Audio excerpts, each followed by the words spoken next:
بسم اللہ الرحمن الرحیم۔ میں طارق مسعود جو جامعۃ الرشید میں تقریباً 20 سال سے دارالفتاء میں فتوے کے کام سے منسلک ہوں اور وہیں درس و تدریس سے منسلک ہوں، اس وقت آپ سے مخاطب ہوں۔ بہت سے احباب کی طرف سے یہ میسج موصول ہو رہے ہیں کہ آپ اس بارے میں ایک سنجیدگی کے ساتھ، ایک اہمیت کے ساتھ ایک کلپ ریکارڈ کروائیں تاکہ ہم لوگوں کو اس بارے میں معلومات دیں جو موجودہ حالات اس وقت چل رہے ہیں کورونا وائرس کے بارے میں، کیونکہ اس وقت حالات جو ہے وہ کنٹرول سے باہر ہوتے جا رہے ہیں اور لوگ ابھی تک اس کو بعض لوگ تو اس کو مذاق سمجھ رہے ہیں اور بہت سے لوگ اس کو جس طرح سنجیدگی سے لینا چاہیے اس طرح سنجیدگی سے نہیں لے رہے ہیں، اور بہت سے لوگ ابھی تک اس کو پروپیگنڈا سمجھ رہے ہیں اور کچھ لوگ اس کو سازش سمجھ رہے ہیں اور کچھ اپنے سیاسی اختلافات کی بنیاد پر حکومت کے اقدامات کی مخالفت کر رہے ہیں۔ تو دیکھیے، علماء کا ہر طبقے سے واسطہ ہوتا ہے، ان کے پاس جو معلومات ہوتی ہیں وہ عام لوگوں کے پاس نہیں ہوتی۔ ہمارے تعلقات ہیں ایسے ڈاکٹروں تک جو دیندار بھی ہیں اور اپنی فیلڈ میں ماہر بھی ہیں۔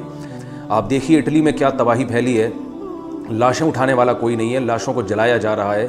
ایک ایسا ترقی یافتہ ملک جو ہم سے ترقی میں کئی گنا آگے ہے اسباب اور وسائل میں، وہ ان کے کنٹرول سے حالات باہر نکل چکے ہیں۔ USA امریکہ جیسی ایک سپر پاور، ان کے کنٹرول سے معاملہ نکل چکا ہے اور وہ پریشان ہیں۔ تو میں اور آپ اور ہمارا کنٹری، ہم کس کھیت کی مولی ہیں؟ اٹلی نے، امریکہ نے پہلے احتیاط نہیں کی اور ایران نے احتیاط نہیں کی، جس کی وجہ سے اب جو وہاں حالات ہیں وہ آپ دیکھ رہے ہیں۔ آپ اگر میڈیا کو جھوٹا سمجھتے ہیں تو آپ اپنے ریلیٹیوز کو فون کریں جو USA میں ہیں، جو اٹلی میں ہیں، ان سے آپ فون کر کے حالات پوچھیں، وہ آپ کو بتائیں گے کہ کس قدر خطرناک حالات ہیں۔ 10 دن سے گھر میں لاشیں پڑی ہوئی ہیں، اٹھانے والا کوئی نہیں ہے۔ تو آپ کیا یہ چاہتے ہیں کہ آپ کے ملک میں بھی یہی حالات ہوں؟ یقیناً ہم یہ نہیں چاہتے۔ تو احتیاطی تدابیر ہی کے ذریعے اس سے روک تھام ممکن ہے۔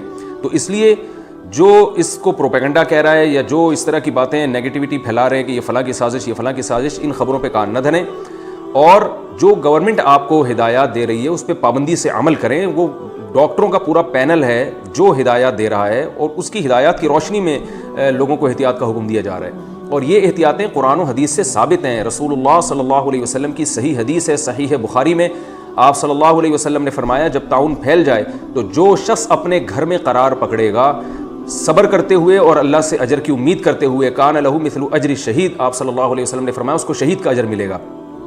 علامہ ابن حجر رحمہ اللہ تعالیٰ فرماتے ہیں کہ اگرچہ وہ اس وبا سے ہلاک نہ بھی ہو تو صرف گھر میں رہنے کی وجہ سے اس کو شہید کا اجر ملے گا۔ تو ہم کیوں اس حدیث پر عمل نہیں کر رہے؟ جب تمام ڈاکٹر یہ کہہ رہے ہیں اور سارے ماہرین و پوری دنیا یہ کہہ رہی ہے، اتنے سارے لوگ غلط بات پہ جمع نہیں ہو سکتے، سب کہہ رہے ہیں، اور ہماری نبی صلی اللہ علیہ وسلم کی تعلیمات بھی ہمیں یہ کہہ رہی ہیں کہ گھروں میں قرار پکڑو، تو ہم حکومت کی ان ہدایات پر عمل کیوں نہیں کرتے اور اپنے نبی کے احکام کو فالو کیوں نہیں کرتے؟ ہم گھروں میں قرار کیوں نہیں پکڑتے؟ تو اپنی جان پر بھی رحم کریں اور دوسروں پر بھی رحم کریں۔ لوگوں سے مصافحہ کرنا بلا ضرورت، مصافحے کی تو ویسے بھی کوئی ضرورت نہیں ہے۔ حضرت مفتی تقی عثمانی صاحب اس بارے میں بہت پہلے گائیڈنس دے چکے ہیں کہ مصافحہ کرنا کوئی فرض و واجب نہیں ہے۔ آپ جو ہے صرف السلام علیکم پر بھی اکتفا کر سکتے ہیں۔ مسجد میں جماعت سے نماز آپ پڑھنے کے لیے آئیں، لیکن سنتیں گھر پڑھیں اور نماز پڑھ کے گھر چلے جائیں فوراً۔ لوگوں سے اختلاط نہ کریں، لوگوں سے میل جول نہ کریں، اور گھر میں جا کے آپ باقی سنتیں ادا کریں۔ یہ ہدایات ہیں جو بڑے علماء بھی پہلے دے چکے ہیں اور مسلسل یہ ہدایات دی جا رہی ہیں، لیکن لوگ ان ہدایات کو فالو نہیں کر رہے اور بہت تیزی کے ساتھ یہ بیماری پھیل رہی ہے۔ ڈاکٹروں سے میں نے خود سنا ہے جو بڑے ماہر ڈاکٹر ہیں، دیندار بھی ہیں، کہ کم سے کم یہ وائرس ایک آدمی کے ذریعے 20 آدمیوں کو پھیل رہا ہے۔ اب آپ دیکھیں، ایک کے ذریعے جب 20 کو پھیلے گا، 20 میں ٹرانسفر ہوگا، تو ان 20 میں سے ہر ایک کے ذریعے جب 20 کو، تو یہ ملٹیپل ہوتا چلا جا رہا ہے۔ تو لوگ ابھی بھی اسی طرح سے اپنی شادی بیاہ کی تقریبات کر رہے ہیں، گیدرنگ ہو رہی ہے، ہلہ گلہ ہو رہا ہے، دعوتیں ہو رہی ہیں۔ یہ توکل نہیں ہے، یہ حماقت ہے، یہ بے وقوفی ہے۔ یہ وبا عام وبائی بیماریوں کی طرح نہیں ہے، اس کو آپ عام بیماریوں پہ قیاس نہیں کر سکتے۔ یہ ملٹیپل ہونے والی، بہت تیزی کے ساتھ پھیلنے والی بیماری ہے۔ ٹھیک ہے، اس میں موت کا ریشو 2% ہے، لیکن کیا آپ 2% اموات برداشت کر سکتے ہیں اپنے ملک میں؟ آپ دیکھیں اٹلی میں لاشیں پڑی ہوئی ہیں اور منٹ کے حساب سے لوگوں کی موت واقع ہو رہی ہے، منٹوں کے حساب سے۔ تو ہم یہ سب برداشت نہیں کر سکتے، ہمارا ملک اس کا متحمل نہیں ہے۔ ہسپتالوں میں اتنے بیڈ نہیں ہیں، اتنے ہاسپٹل نہیں ہیں ہمارے پاس، اور اویئرنیس نہیں ہے۔ غریب آبادیوں میں تو بالکل بھی ان کو پتہ نہیں ہے کہ کیا کرنا ہے۔ ابھی تک ہم دیکھ رہے ہیں مسجدوں میں کارپٹ پڑے ہوئے ہیں۔ بھائی آپ قالین اٹھوا دیں مسجدوں سے، کیوں آپ جو ہے وہ احتیاط سے کام نہیں لے رہے؟ آپ اپنے لیے احتیاط نہیں تو دوسروں کے لیے احتیاط کریں۔ یہ وائرس اگر آپ میں ٹرانسفر ہو گیا تو ضروری نہیں کہ آپ بیمار ہوں، لیکن آپ کم سے کم 20 افراد کو یہ وائرس پھیلا دیں گے، تو آپ ان کی خاطر خود احتیاط کریں، کیونکہ یہ انسانوں سے انسانوں کو لگ رہا ہے اور چھینک کے ذریعے اور باڈی کے ذریعے ٹرانسفر ہو رہا ہے۔ تو گیدرنگ چھوڑ دیجئے، گھروں میں قرار پکڑیں، رسول اللہ صلی اللہ علیہ وسلم کے پاس بنو ثقیف کا ایک وفد آیا، صحیح ہے مسلم کی حدیث ہے، اس میں ایک شخص تھا جذام کا مریض، جذام کی بیماری بھی لگتی ہے۔ آپ صلی اللہ علیہ وسلم نے ان سے ملنے سے انکار کر دیا اور آپ نے فرمایا ہم نے یہیں بیٹھے بیٹھے تم سے بیعت کر لی ہے۔ تو لوگ اس پر ابھی بھی بحث کر رہے ہیں کہ مسافر کو دنیا میں کوئی نہیں روک سکتا، یہ شرعاً ناجائز ہے۔ آپ صلی اللہ علیہ وسلم نے احتیاط کے طور پر مسافر تو دور کی بات، فیس ٹو فیس ملاقات سے بھی انکار کر دیا۔ تو نبی سے زیادہ توکل کس میں ہو سکتا ہے؟ نبی سے زیادہ کون اللہ پر اعتماد کر سکتا ہے؟ نبی صلی اللہ علیہ وسلم تو تعاون میں گھر میں قرار پکڑنے کا حکم دے رہے ہیں، اور ان احادیث کی دھجیاں اڑائی جا رہی ہیں اور صرف توکل والی احادیث کو فوکس کیا جا رہا ہے۔ نبی صلی اللہ علیہ وسلم نے ارشاد فرمایا شد عقالہ وتوکل علی اللہ، پہلے اونٹ کو رسی سے باندھو، اس کے بعد اللہ پہ اعتماد کرو۔ ہمیں اسباب اختیار کرنے کا حکم ہے، یہ ٹھیک ہے اسباب میں غلو کی اجازت نہیں ہے، لیکن جب تمام دنیا کے ماہرین اس پر متفق ہو چکے ہیں کہ یہ بیماری بہت تیزی کے ساتھ پھیل رہی ہے اور اس پہ کنٹرول کا ہمارے پاس اس کے علاوہ کوئی ذریعہ نہیں ہے کہ لوگ گھروں میں قرار پکڑیں، اپنی سوشل ایکٹیویٹیز جس میں لوگوں سے گیدرنگ کا عنصر ہو، اس قسم کی ایکٹیویٹیز کو چھوڑ دیں، تو لہذا ان ایکٹیویٹیز سے بچنا یہ اسباب میں غلو نہیں ہے بلکہ یہ اسباب میں اعتدال ہے۔ تو اس لیے بہت احتیاط سے کام لیجئے اور ہم نے سب نے مل کر اس بیماری کا مقابلہ کرنا ہے۔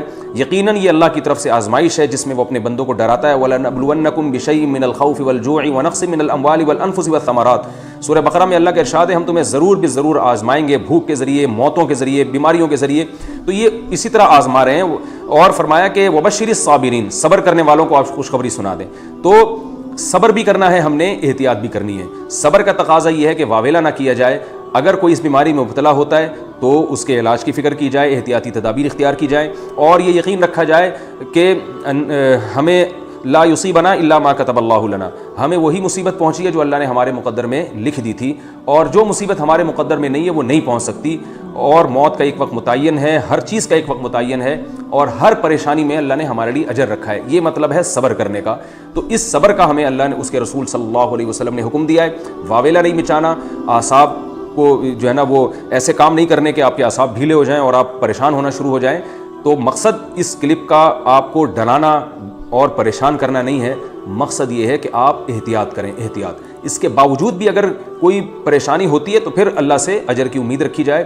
نبی صلی اللہ علیہ وسلم نے فرمایا کہ وبا میں جو صبر کرے گا اور شریعت کے احکامات پر عمل کرے گا اس کو شہادت کا اجر ملے گا۔ تو ہمارے لیے اس سے بڑھ کر اور کیا خوشخبری ہو سکتی ہے کہ اگر خدا نخواستہ ان احتیاطی تدابیر کے باوجود بھی ہم میں سے کوئی بیمار ہو جاتا ہے اس کے لیے شہادت کا اجر ہے، بلکہ بیمار نہیں بھی ہوتا، وہ احتیاط پر عمل کرتا ہے تو بھی اس کے لیے شہادت کا اجر ہے۔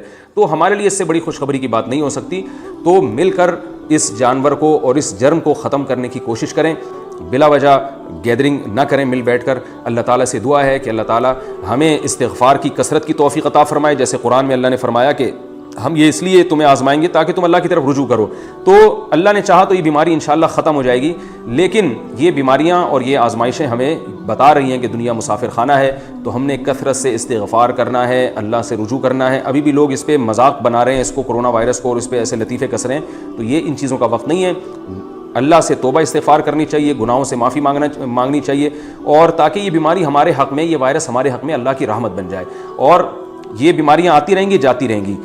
فرعون پر اللہ نے بیماریاں مسلط کی، قرآن کہتا ہے جب اس پر کوئی بیماری آتی تھی، کوئی آزمائش آتی تھی تو سب مل کر اللہ سے دعائیں مانگنے لگتے، اور جب اللہ وہ بیماری کو دور کر دیتا تو دوبارہ سرکشی کر لیتے۔ تو ہم نے ایسا نہیں کرنا، ہم نے اس بیماری کے خلاف جنگ بھی لڑنی ہے اور اس میں توبہ استغفار بھی کرنا ہے، اور اللہ سے عزم بھی کرنا ہے کہ اللہ اس وبا کو تو ہم سے دور کر دے، تو ہم دوبارہ گناہوں کی طرف انشاءاللہ نہیں لوٹیں گے۔ اللہ تعالی ہمیں عمل کی توفیق عطا فرمائے۔